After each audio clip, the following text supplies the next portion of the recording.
and want to welcome all of you so far that have joined us for the November program meeting for Lane County Audubon Society. We still very much miss seeing folks in person and being able to share some time and chit chat and cupcakes, and then just be in the same space together. At some point, maybe in the future, we can do that again. So want to welcome everybody.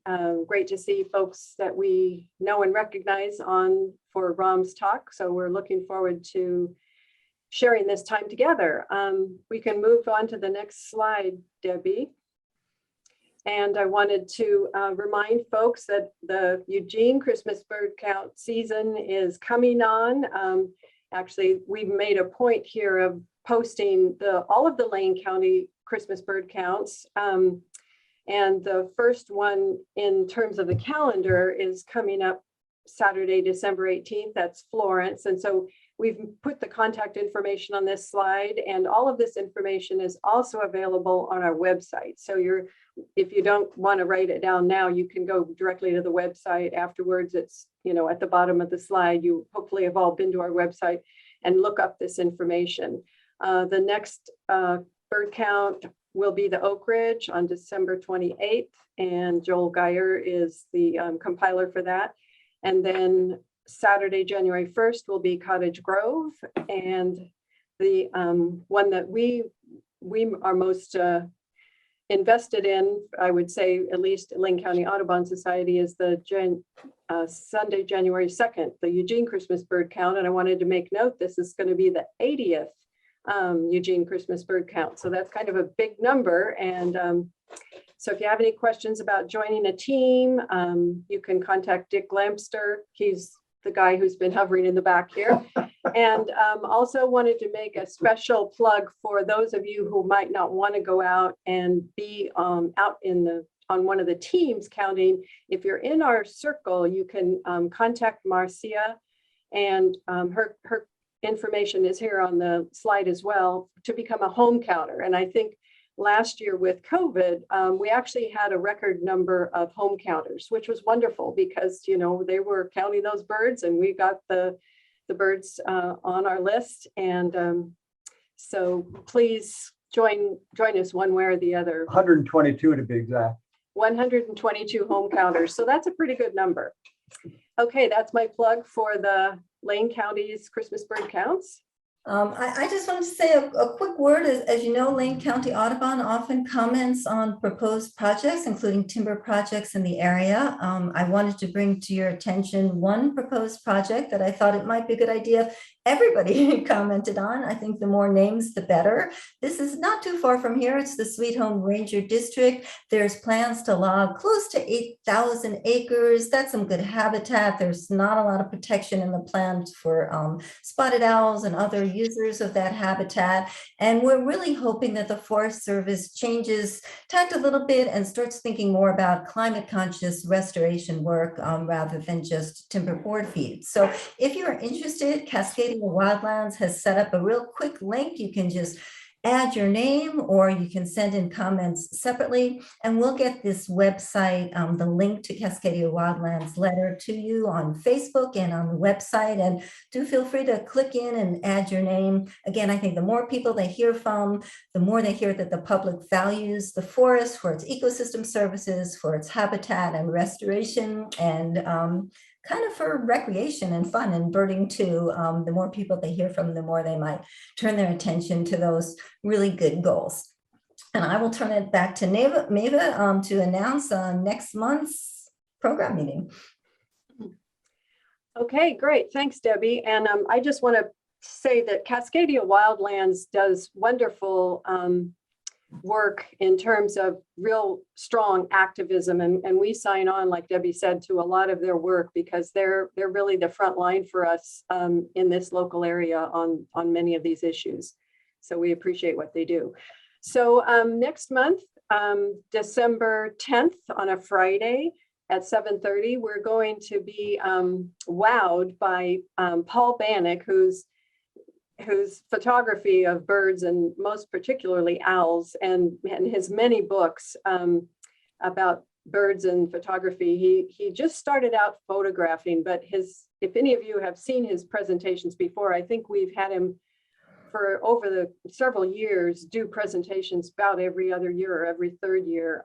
He's just stunning photographer, but he also has a real love and reverence for the animals and the wild things and the habitat. And so Paul does very special programs. So we're co-sponsoring this with Eugene Natural History Society, and it will be Zoom on that Friday, December 10th, 7:30 p.m. So they have the link on the bottom of this slide. We have it on our website. We'll have it on Facebook as well. So you can just click on the link. You don't need to type in any numbers for their programs. So please don't miss it. It will be wonderful.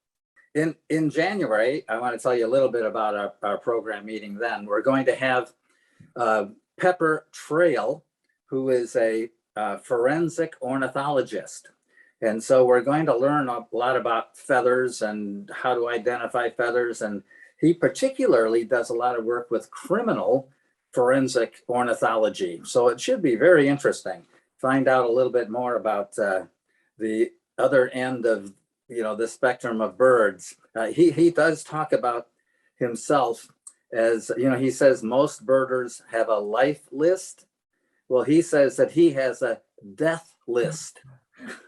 So he's got all of these birds that he's looked at to determine what happened to them. And so that should be a lot of fun. That'll be January 25th. Tonight, though, and I'm real excited to have Ram Papish back. Ram grew up in Eugene, graduated from South Eugene High School, went on to Cornell University and Oregon University, where he got a degree in fine arts. He now lives in Toledo, Oregon, on 6 wooded acres with his wife, Dawn Harris. He also has 18 chickens and 18 rescued parrots and a chia pet. He's worked as a wildlife biologist in faraway places like French Frigate Shoals, if you know where that is, and Panama and other places, and mostly in Alaska. And I think that's where we're going to go today. He's also a writer and illustrator of children's books. He is the illustrator of, here's one. This is the little seal.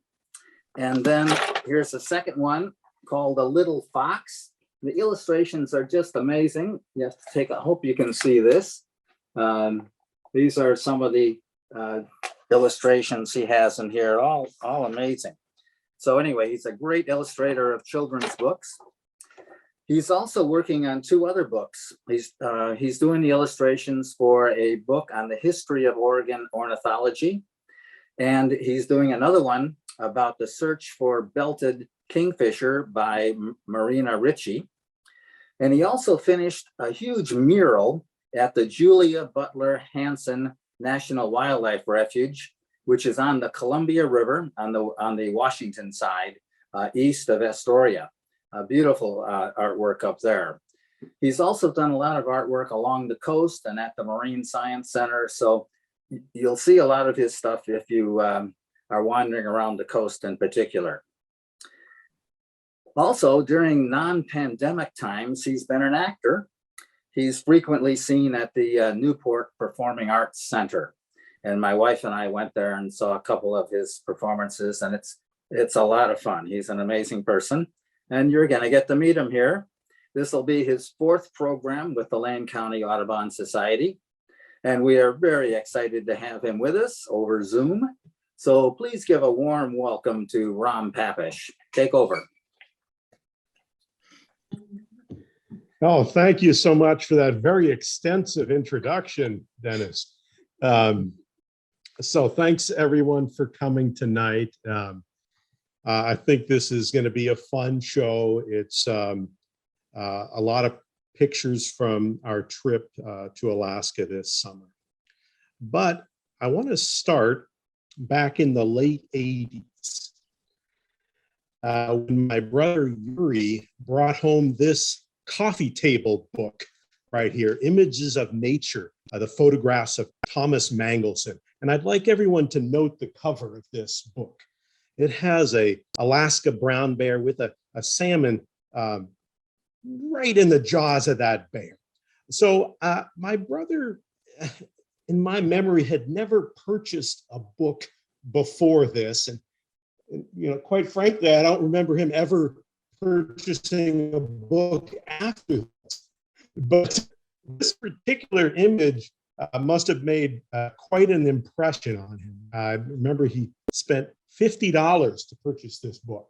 And to put that in perspective, Dennis, that was his entire annual income at that time that he put into this. And so this was our coffee table book growing up and through high school. And so we would always look at this image on the cover and think, how did this guy get this picture? It's fantastic. So this has kind of been a dream to go to where that picture was taken. And this summer, we finally were able to make the trip, flew to Anchorage, then down to King Salmon, and then from there out to the location where that picture was taken, Brooks Camp. This interesting phenomenon where these salmon are congregating and jumping over Brooks Falls, where the bears hang out, and snatch them out of midair, like in that fantastic photograph on the book cover that I showed you earlier. So these are sockeye salmon, and they're coming in from Bristol Bay, coming up past the town of King Salmon into Nanack Lake. And from that lake, they go into Brooks Lake and Brooks River. And it's in this little, so we flew into King Salmon. This is the shuttle boat that we took up to get to Brooks Camp, it's called. And right here, you see that where that arrow pointing, that is this little stretch of land where the Brooks River runs through and where all the bears congregate.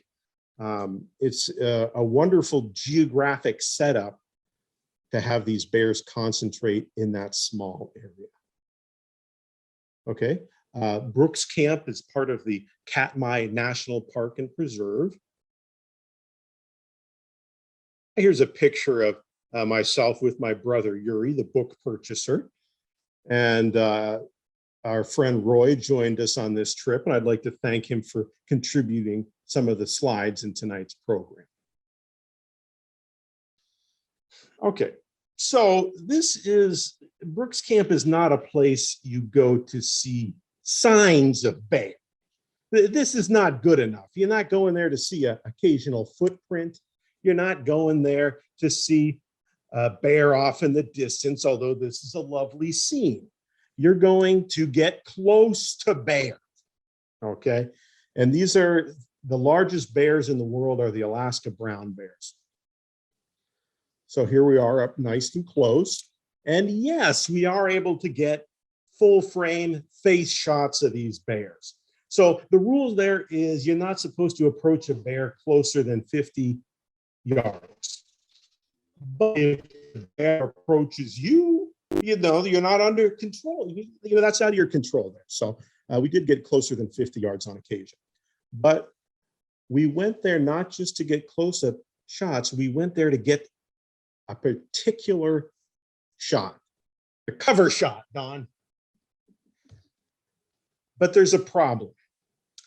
We arrived about July 6th, I think it was, and typically that is the peak of the salmon migration. And what we'd heard from speaking to other people who went at that time, doing our research, is that on July 6th, the salmon should be like popcorn, bouncing up all around these bears. You're supposed to be hitting the bears all over the place. This was an unusually late year for the salmon. So we got the bears close up. We didn't have the fish, okay? This is a problem. But, you know, we were willing to spend a lot of time trying to get the cover shot. So the way to do this was you'd wait for a fish to jump, and, you know, about every 20 minutes, a fish would jump. But, you know, it doesn't necessarily go that close to the bear. And how are you going to react fast enough to get that shot anyway. This is something we've been pondering for 30 years. So the way we attempted this, and okay, well, here's another miss. Okay, the fish goes, it's hard to get it all together, but what we were trying to do is we would watch the scene with the naked eye, and as soon as the fish started to jump, you hit your trigger and you're taking the shots, hoping that it goes into the bear's mouth. Here, this is pretty good. That's a nice pose for that bear, a nice fish out front, but it's not what we're looking for. And, this is not just hard on the photographers, okay? I mean, well, let's think of the bears here, Don. The bears are eating grass because the salmon aren't showing up. And that does not look nearly as tasty to me. So the bears are expecting their sushi diet, but they're losing pounds a day grazing on grass instead of those rich, fatty salmon. So we got hungry bears there. We got angry bears. We got hangry bears. Okay.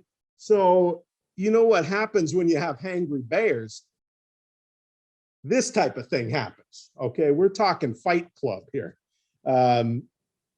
This was something we weren't expecting, but the rivalries, the territorial behavior, the fights for the most optimal fishing grounds were exaggerated by the lack of fish.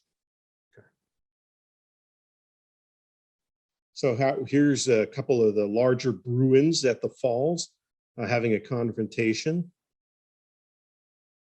And so there is a lot of posturing involved with the bears, but don't be fooled. These fights are definitely very serious. And even in a serious fight, it contains elements of feigning. And then there actually are vicious attacks. And the bears they're not playing.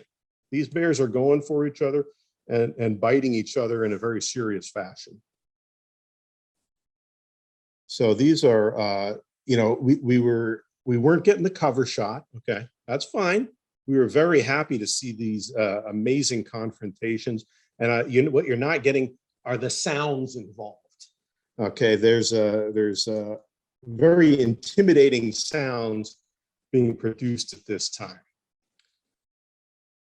So here's a real rare frontal shot, or a frontal attack, I should say. Usually the bears, as you've seen in these other pictures, they posture with their mouths and they attack with their mouths. Only occasionally do they attack with the claws like this. And here's one of my favorite shots from the trip. So you have to understand, at this point, we've been trying to get the cover shot. It's not working out. So we're hanging out on and saying to each other, you know what? These are better than that cover shot. Okay, forget the cover. Are you kidding me? People don't get to see these fight scenes. Yeah, forget the fish. Okay. All right. Well, this guy, you can see he's been through a lot. There's a lot of fights going on. So at this point, I'm hoping that everyone here in the audience is thinking, wow, these guys, these are some real wildlife photographers here. They're probably like living off the land, and they're like Grizzly Man, Timothy Treadwell, who went, I don't know if you saw this movie, he went and lived with the grizzlies. So that is not the situation here. Okay, just we got these platforms we're hanging out on, wonderful platforms. It's very civilized. It is easy to get nice close shots of these bears. Okay, sorry to burst your bubble. They're still nice photos, but they're not hard to get. So here you can see these wonderful platforms and boardwalks running through this area.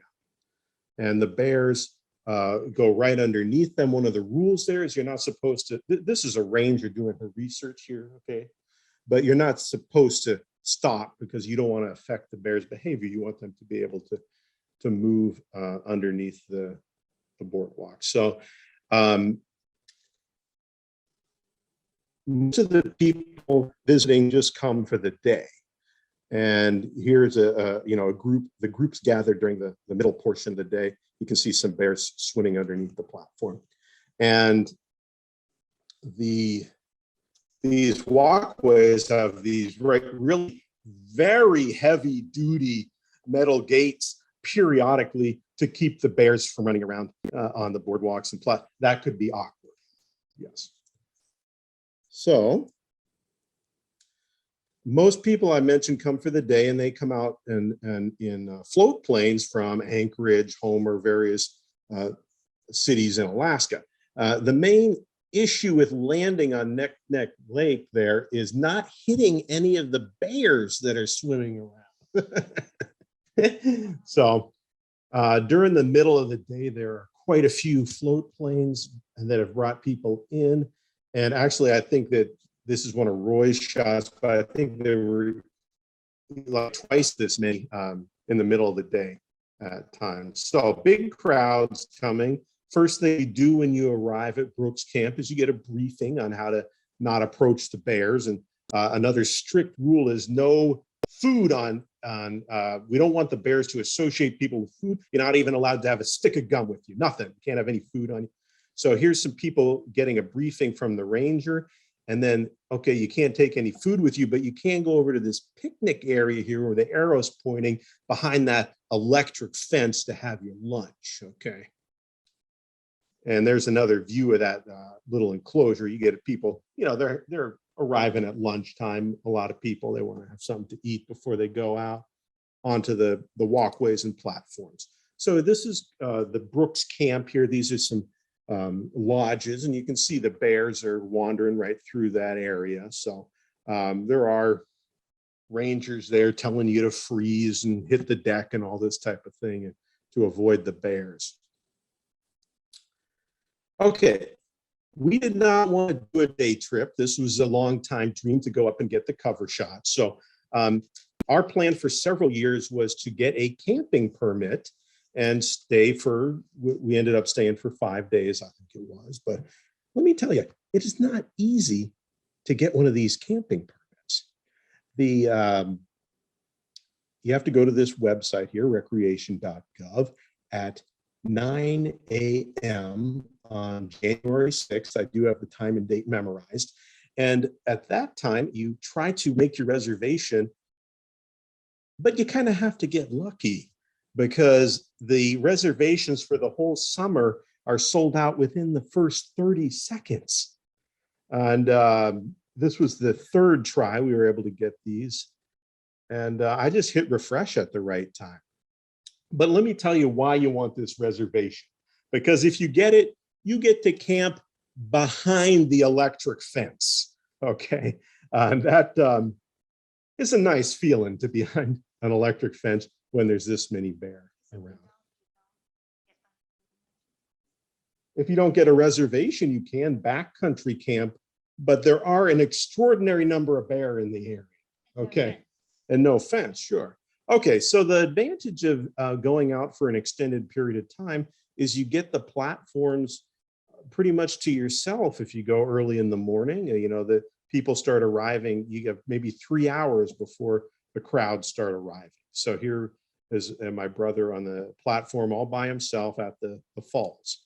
So you can see Brooks Falls off in the distance in this picture right up here. This platform is at an area called the Riffles. And I'm going to talk about these areas here. So the Riffles are kind of the staging area where you have the large numbers of people, and you have to wait in the middle of the day, hour and a half or something, to get your crack at that platform up near the falls. And then when you get there, you only can stay for a half hour. Okay, that's the disadvantage of going just for a day trip. So that's why we got that extra time in the morning and evening here. And then they only limit the number of people at the actual falls to, I think it's like 15 people can go at a time. So yeah, nice close look, eh? Yeah. So, and to answer the question that you're wondering about, Dawn, yes, you can get good shots with a cell phone. Yeah, so no, you don't need all that fancy equipment. Here we go. Yes, nice cell phone. lot of people are getting great cell phone shots there. Oh, and look at this bear hanging out right with these guys here like that. There you go. There's a cell phone shot. And another one, but needless to say, I didn't limit myself to cell phones. So here's my setup here. Okay. Now, the next picture I'm going to share with you is one of the more surprising images in this program tonight. So what I'm wondering is why these guys couldn't find a safer place to go fishing. The people coming out for the day aren't only coming to see the bears. Huge numbers of people go fly fishing here, and they're right there next to the bears. And in some cases, the bears do try to grab the fish off the line. But, you know, there were so few fish around, we didn't see anyone catch any on this trip. So here's an overview of the area. The campground, it's about 1.5 mile walk. There's the riffles that I was talking about a few hundred meters down from Brooks Falls. And another view of that area, I call it the Miracle Mile right here, okay? The camping areas and lodge and all that. This is where the bears congregate late in the season. And you do have to walk through bear-infested waters to get up to these viewing platforms up here. And a mandatory stop on the way to the falls and back is the Brooks Lodge. You understand, they have hot cocoa. And it was quite cold while we were there, even though it was summer. So, and they have a wonderful fireplace here. You can see everyone likes to go in there and lounge around it. And the one thing I thought missing from that scene was a sign that said, "Bear Stories Only." I think that would have been very appropriate. And because you know that's what's going on here. Okay, just saying. Okay, so what I want to make very clear is one of the wonderful things about getting to spend that much time at the falls and surrounding areas was the opportunity to get to know the bears as individuals, and not just there's a bear, oh, bear sighting. No, we spent at least 8 hours on the platforms a day and got to know the individual bears. And this is my favorite, Grazer. This is a sow with 2 cubs. These cubs were from last year, so they're larger cubs. And Grazer had a lot on her plate dealing with these cubs and protecting them. She maintained constant vigilance, and she was always looking around, and if she saw signs of danger, often she'd lead her cubs away, as she's doing in this shot. So Grazer held a territory in that area I mentioned earlier called the Riffles, which are down from the main Brooks Falls area. And this is a typical pose for her. And to me, it was very reminiscent of a dog, as she would wait in her special spot in this pose and jump after salmon. And she'd bound, and she's a very active forager. Other bears have a sit and wait strategy, but she would jump all over the place. Here you see her charging forward, kind of dog-like in that one too, don't you think? So, oh, well, look at this shot. You kidding me? This is like Super Bear here. She's getting air. This is fabulous. Okay, here she is again, leaping at us. So she's a delight, and we did spend many hours watching just this one bear from the Riffles platform. Other times she would look almost human, like in this shot here. Nice photo of the water streaming off of Grazer. So the fishing was very much a family affair. You see her 2 cubs would stand nearby. Here you can see this is her favorite spot where she would stay. And the cubs had their little rock where they would hang out right next to her and watch all the action. Okay, they wanted to be right there in it. And there she would be. there must have been something about the shape of the stream bank here that funneled fish through or something, because she seemed to like and defend that spot. But now, Don, there are some disadvantages to being this close to the action. I mean, look, it's like, come on, Mom, you got to splash me right in the face like that. So, good look at one of her cubs here. Yeah. There were a lot of bears milling around. Okay, but Grazer is fantastic at catching the few fish that were around. So she was very successful. We were always very impressed with her fishing ability. Here we have a nice sockeye salmon flapping around. So, it's funny because, I mentioned the cubs are right there, but she didn't seem to want to share the fish with them that much. So they would sneak in and have to try to steal the part of the fish.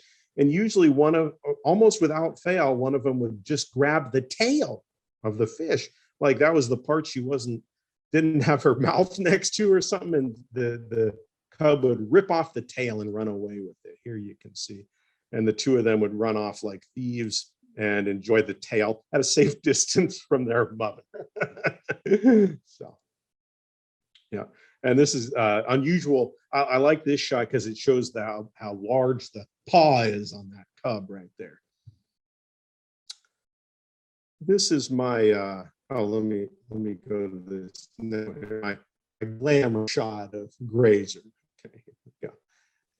Yes. She's whipping that lovely hair back. It's glorious. Okay, so, I've heard that late in the summer or on a typical year when there's the salmon run is at its peak, the bears, they just eat the skin off the salmon. But at this time, as I've mentioned, they were desperate for as much nutrients as they can get. So here you see Grazer licking her paws, and they would even lick the rocks that the salmon was on after they had fed. So that just shows how desperate they are. Desperate times cause for desperate measures. So here we have a shot of a bear sneaking up on Grazer and her cub. You see this bear here? It had this very stiff pose, and it moved very slowly toward Grazer, who was very focused on that fish, I might add. And somehow it seemed like he didn't think that she'd notice or something, that if he moved really slowly. Don't mess with Grazer, okay? I'm saying that right now. So here she is tagging this bear, even though he is quite a bit larger than her. And well, let me tell you, this led to some serious confrontations. Whew, here's our girl Grazer. You've heard the expression, don't mess with mama bear. Okay. And let me just add that no other sow would take on these big males. It was only Grazer who did it, and while we were watching. Okay, and she's not messing around. Look at this. She's right on top of that guy. Yeah, going right for the jugular there. So here she is taking on a bear I called Pretty Bear. Yeah, this is Grazer. You can tell her by that pale coat and rather thin, much smaller frame than this huge bear she's about to take on. So here's Pretty Bear standing on his hind legs with his arms down, trying to look as big as possible, as if he didn't already weigh twice as much as poor Grazer. And here she is getting right up in his face. Yeah. Here you can see that size difference again, as his head and snout is much larger than her. But she is fearless and fierce taking on the big boys. So this shot shows capitulation from that. I love it. Okay, and we've seen a lot of Grazer. We're not going to see that much of the other bears. Okay. And here you can see Grazer at the end of the day. She's got to bring the cubs away. She's catching all the fish. And she's fighting the bears. And then she's got to nurse the cubs. Look at her. She's exhausted at the end of the day. So needless to say, I am very firmly on Team Grace. Okay. Yeah. All right, let's see who else we got here. 747 is a wide-bodied male. He is the dominant male at Brooks Falls at this time or this year. So you can see this is a very stout, thick bear. And let me just say, this is 747 at his skinniest. This is my picture. This is him starving.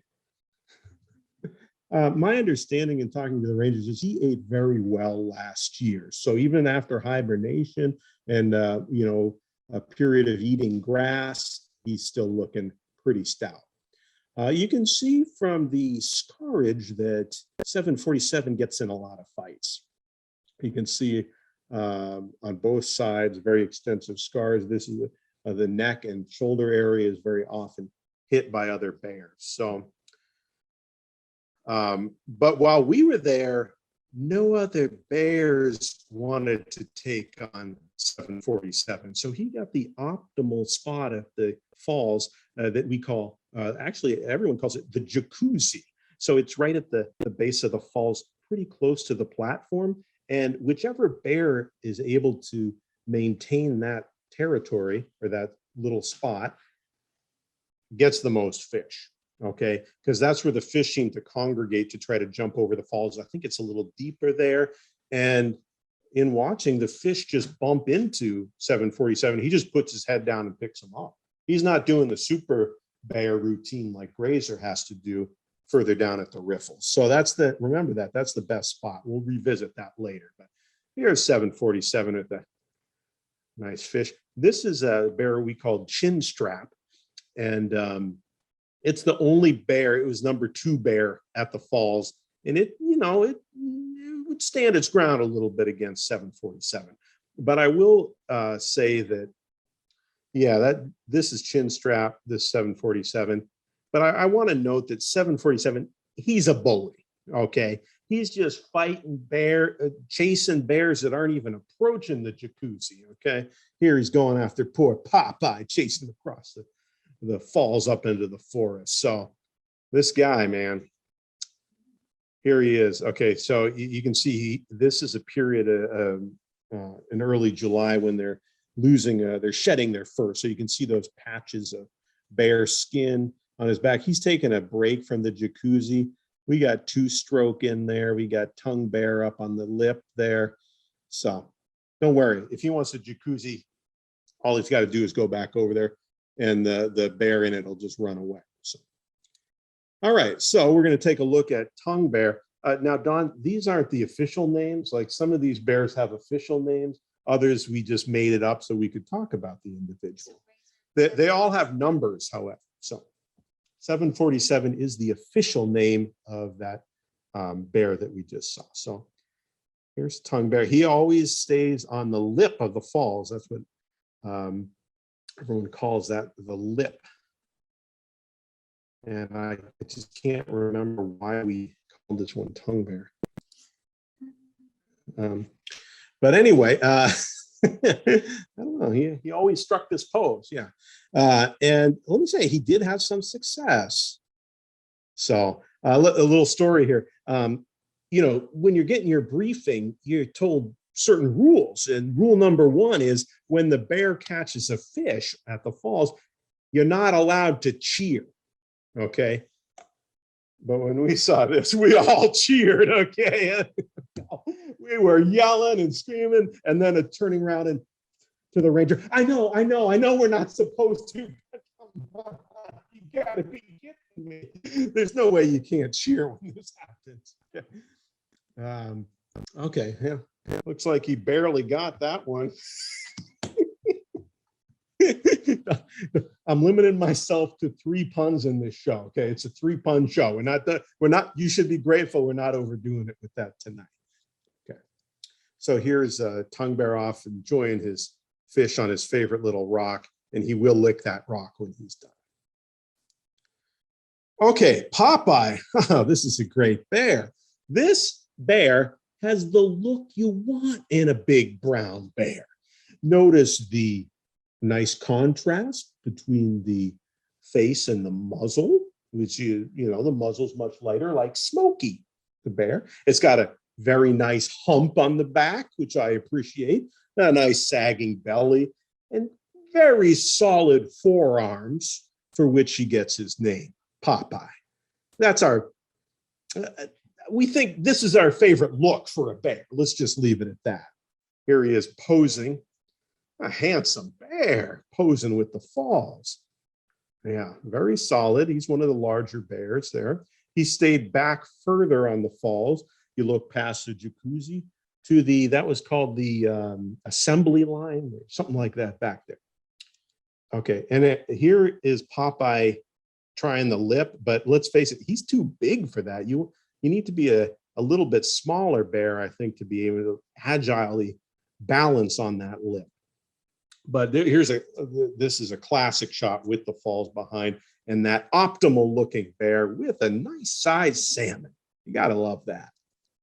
Okay, two-stroke. I just made up that name for these two scars on his back here. He's like number 120. These 803s. They all have numbers, and there's a movement to try to not have people name them and just use their number, which I disapprove of heartily. Okay, so here we have two-stroke, and this bear was not the biggest, he's not dominant, but he was bold enough to go into that jacuzzi. Okay, he did well in there, as you can see. He's enjoying a nice salmon here, but I'll admit we kind of liked it when I kind of got excited whenever two-stroke was in the jacuzzi, because you know what that meant. Another bear is going to try to steal his fish. More dominant bears would approach, as you see in this scene here, and you'd see the other bear slowly approaching. You'd hear the growling, and you knew what was coming. So this is Chinstrap approaching, and here's Brother Wayne, and two-stroke doesn't look too happy here. Here's the confrontation. This is Brother Wayne is about 24, 25 years old. He's the oldest bear at the falls. Yeah, he is. He's the oldest bear at the falls. You can see he's a more elderly looking bear. He was rather thin, very scarred up from many years of fighting. Here, two-stroke is yielding to him. It looks like he's got his head down. Here's Chinstrap. That's an intimidating bear right there. And let me tell you, in this next shot, that's the look of a scared bear right there. Okay, that is not, you can have the fish. Okay, I'm hungry, but not that hungry. That's what's going on here. Okay, so that I wanted you to get to know a few of the individual bears.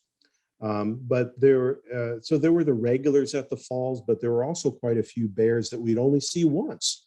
Like in this shot here, just walking along, you'd see various places along the river or off in the distance. Here's a sow with two cubs and another individual in the creek there. So it was a nice looking bear. I called it Buddha bear, the way it would sit. And nice looking claws on this one, very fresh. And actually, a lot of these bears that didn't fight for the optimal spots were a little more attractive because they weren't as beat up by the other bears. Oh, yeah, a nice shake after an attempt at catching a salmon, perhaps. Nice, luscious coat on this one. And here's a real nice looking sow with two older cubs. They just showed up once and we didn't see them again, but that's a gorgeous looking family there. Here's a bear that I don't know how well you can see this in this slide, but it's lost all the fur on its belly. So I called that one belly bear because it was just all skin underneath. So I don't know about the patterns and shedding on these, but sometimes it could be quite dramatic. This is out at Naknek Lake, an individual just strolling along the shoreline. And this one, this bear here has had a successful salmon lunch. You can see the eggs along his lips there. He's scratching his back on a nice post. So we also had the opportunity to see some other amazing bear behaviors, including some mating. So here you have 747 chasing down this bear that I call honey bear. And here, two-stroke is showing her some attention as well. And we actually saw her. It's kind of scandalous, I know, but she mated with several of the males. Okay. So I don't know how typical that is, but it probably is typical. This is a real solid looking bear. And I have a series of shots here of salmon catching the fish. Things did pick up a little bit during the course of those 5 days we were there. And I mean, come on, it's just it's very photogenic. You got the salmon and the bear. Let me tell you, after a while though, I was only taking pictures if I deemed the salmon to be a real good looking salmon. You get picky on the 5th day. Now you see, that's a good looking salmon there. Yeah, I like that. Now this you see this shot features the salmon. Okay, it's got its mouth open. I appreciate that. Okay. So I just wanted to show you a quick sequence here. The bear gets the salmon, pins it to a rock typically. Right in the eye. Okay, so yeah, there's a short-billed gull coming in. There were, gulls hung out, did what they could. These are the claws, very effective for holding down that slippery fish. These are from that old bear, Brother Wayne. You can see those claws have been through a lot right there. This is Grazer though. You can see she's grabbing she's got that head pinned. She's grabbing and pulling that skin off. So that's how they start. And here's the fish slapping her in the eye. And she gets her revenge for that and pulls the skin off. And again, at this time, they were eating every little bit of the fish, not just that. They had started with the skin. And there's that rascal eating the tail even. Oh, yeah, you see that? Yeah, that's a good looking salmon there. But I don't think anyone's going to be impressed with this little salmon here. I think this is a jack. It's a salmon that came back up the stream a year early. So this is, come on, Grazer, you can do better. So there were opportunities to see some birds from the platform as well and get great looks at them. Here's some bald eagles. They occasionally come in and grab some salmon scraps from the bears. And terrific looks at common mergansers and their chicks, with the chicks going on the back, lounging. Oh yeah, this is cute stuff right here. This is just pure cuteness. Very fluffy. Oh, look at those little wings too. That's a little bit older chick. Here's an adult you can tell this is from the platform looking down on the bird. It's got a little stickleback there. Wanted to, a few other songbirds around. And what? This is a black-capped chickadee. I probably could have tried to pass it off as a boreal, but no, these are birders here. So, okay, this is a spruce grouse, and we only saw this one, but they're not shy. They're called fool hens is another name for them because of their lack of fear of humans. So this is a hen with her chicks. So that's fun too. Okay, so I want to tell everyone here about something that has captured the national attention. I see so many, what was that, Dawn? It's captured the internet. It's captured the major newspapers. There's articles about Fat Bear Week, New York Times, Washington Post. This is Audubon. I'm sure they all listen to NPR here. They always mention this on NPR every year, the Fat Bear Contest, okay? And this is just bears from Katmai Park and Preserve, and more specifically from the Brooks Falls area. So here we got the brackets, like it's March Madness here. We got the different bears. Some of them you're familiar with here. And so let's see how this goes. But first I want to just show you, this is, you all recognize 747. This is 747 looking like an Airbus 60. This is this. And then here, everybody wait for this. This is the wide body jet right here, I'm telling you. Okay, so this is getting the votes for the fat bear. This 747, I believe, was last year's winner, and you can see why. That is undisputedly a fat bear. Okay, so in the competition, it's some of the early brackets here. You recognize on the right, we have Grazer, as I saw her on July 7th. And then September 11th, she's looking a little bit stouter. And then she's going up against this very portly cub. This was a new thing this year, Don. They had the spring cubs, trying to get them some votes as well. That is a fat cub, yes. Okay, so here is when we were there, and I'm calling that Skinny Bear Week. Okay, that's Grazer. And this is Grazer in September. So let me just say that salmon run picked up after we left, and the bears were just fine. So she's looking pretty good, man. All right, so then here we have a couple of our friends that we already talked about. We have Two-Stroke and Tongue Bear. And Two-Stroke here,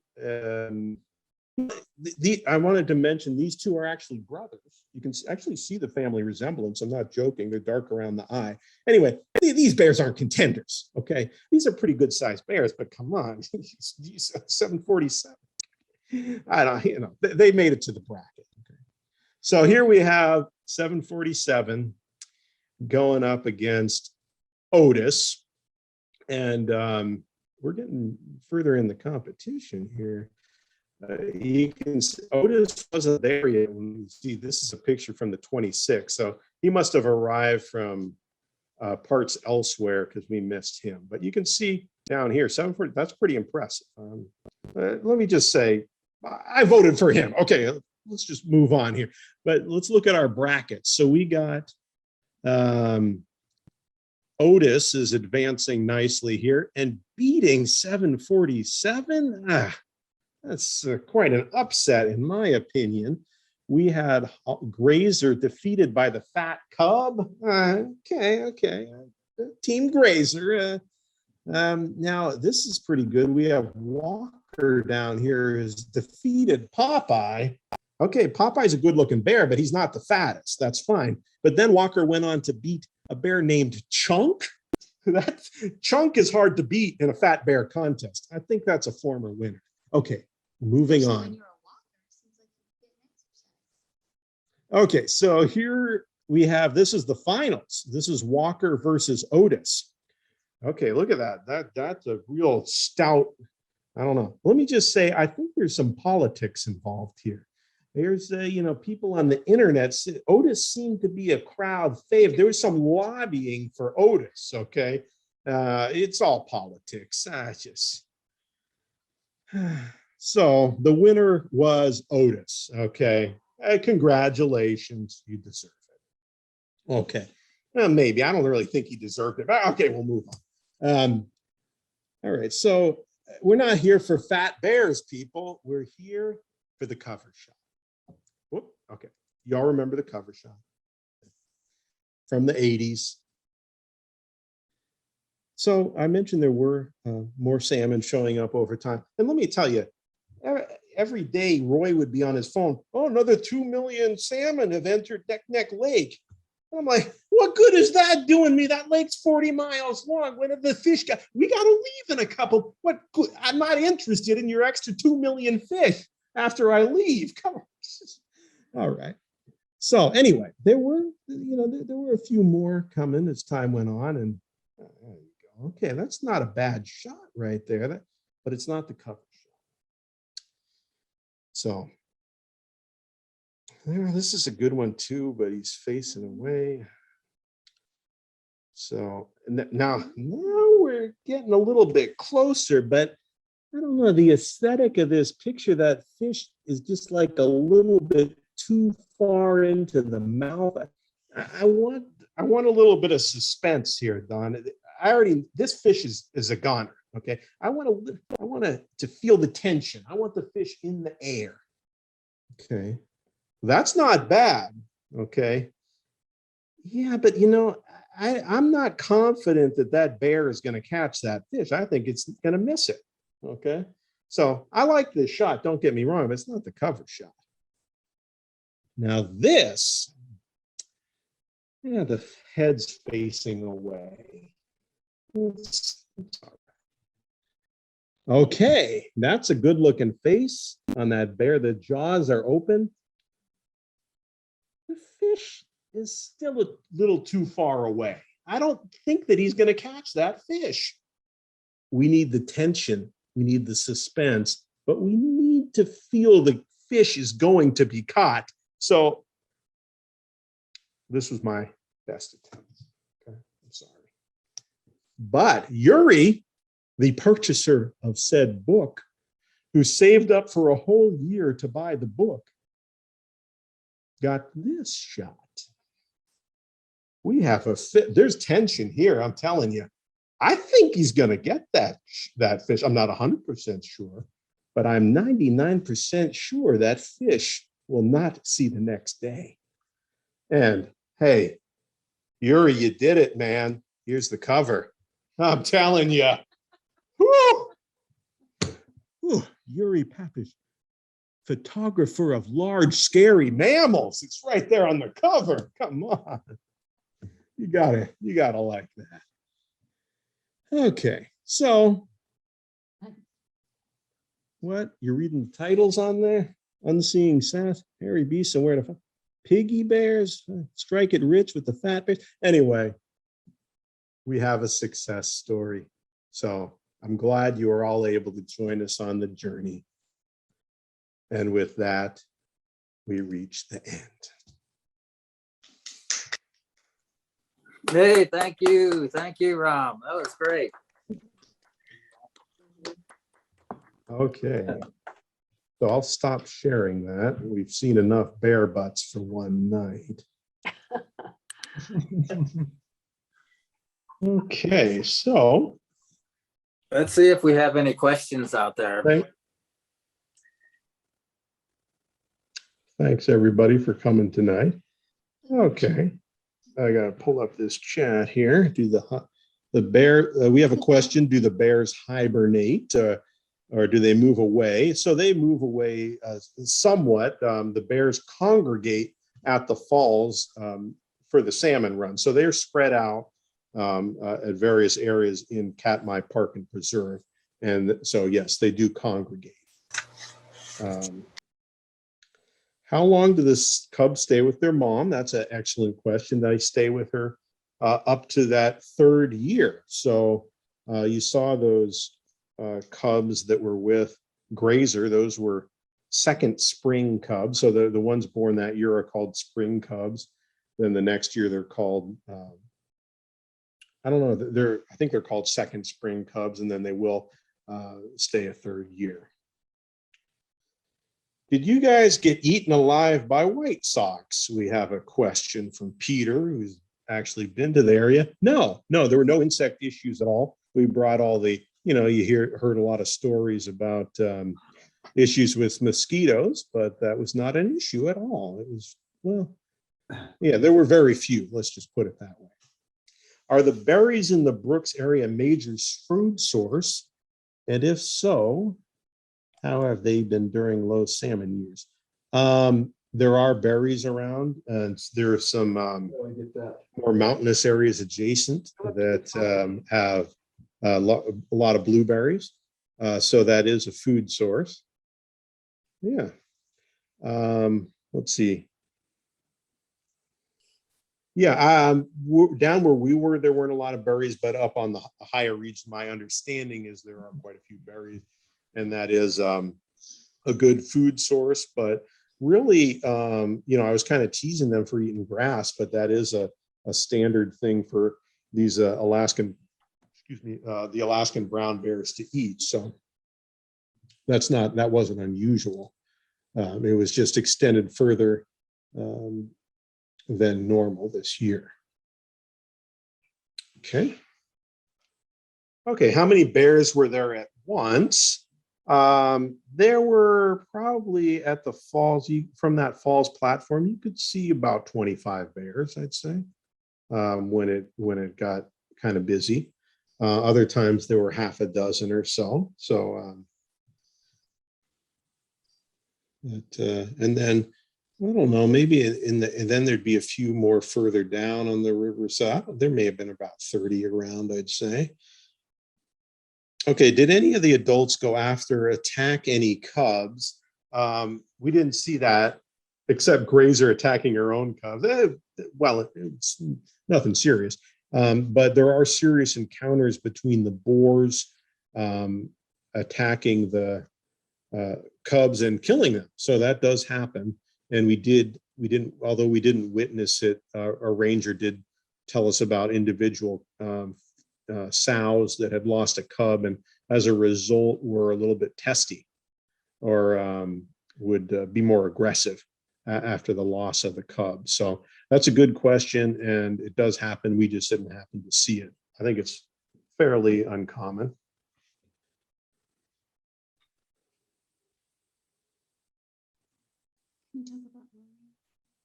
Whoops. Marine driven nutrients. Can I speak about marine driven nutrients? Not really. The list of other species that feed on salmonids. This is getting pretty tough here. As most people know, the Bristol Bay is extremely rich in nutrients and outstanding at producing large numbers of salmon. Okay, other species that feed on salmonids. Certainly eagles, wolves, and I should have mentioned this during the program, but there are a series of cameras that cover this area that you can tune into at explore.org, and you can watch these bears. And some people just watch this routinely and just have the bears up on their TV all day. But in those videos, we've seen wolves eating the salmon as well. So I'd say, yeah, I don't think there are raccoon. There aren't any raccoon up there. Wolverine would be another one. Yes. So, and then in terms of scavenging, you have the gulls, a couple different species of gulls, and foxes. And so I think that kind of covers it. Okay, so we have a question about the ratio of males to females. The falls are dominated by males. A female will occasionally poke in there, but it's those big males that dominate that scene. And you had just Grazer down at dominating the riffles, and the occasional other sow showing up but not staying. And then it would be further down the river, you'd see more, a few more sows, but as a whole, there were many more males in the area of this Brooks Falls and through that whole Miracle Mile, I'd say, because they're more dominant in the fights. Okay, so the question is, are they eating Chinook or silver? They're actually eating sockeye in these shots, and some of them in some of those shots you could see them just starting to get that real red color. So there's a run. Typically I mentioned that the peak of the run would have been when we were there in early July, and then my understanding there's a second run in early September. So but this year, in watching the cameras on them during the whole course of the summer, after we left, it looked like the salmon never stopped to me. And there were the popcorn scenes with the fish just going all over the place. And this question has not been posed, but I'm going to answer it anyway, Dawn. Yes, I'm going back. I'm going to try to get a reservation every year. I can't let Yuri be the only one who got the cover shot. Okay. Yeah, okay, well, these questions look like they're slowing down here. So shall I hand it back to you, Dennis? Yeah, sure. I want to let people know that, we are recording this, and so we will make the recording available on the Lane County Audubon Society webpage. So if somebody wants to go back and see those pictures, they can do that, and so can you. And I hope I didn't know if Yuri was on the watching list there.